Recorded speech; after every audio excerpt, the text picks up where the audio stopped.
446. Ganito na kahaba ang panahong lumipas simula nang maitatag ang probinsya ng Pangasinan.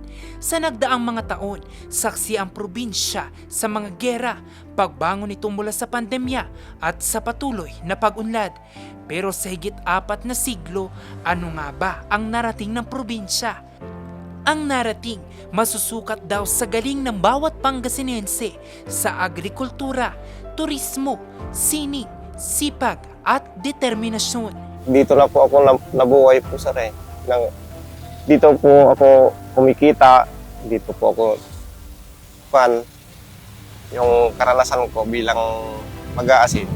Napamahal na po yung asin sa akin. It's very important, lalo na sa akin kasi parang medyo sentimental ako sa mga ganitong bagay kasi nagsimula din kasi ako na ganito sa kanila. So at least nakaka-proud na parang na may susunod sa kung ano man yung na-achieve natin ngayon. So parang gusto ko din sama-sama lahat na makilala.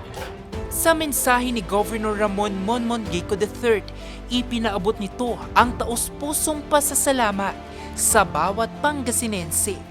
Ang sipag, tiyaga, tibay ng loob at malasakit sa kapwa ang siyang tunay na lakas at dangal ng probinsya.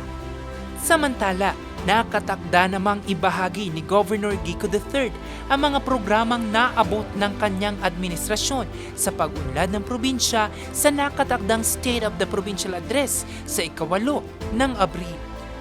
Jose Robert Inventor, Nation on the Move.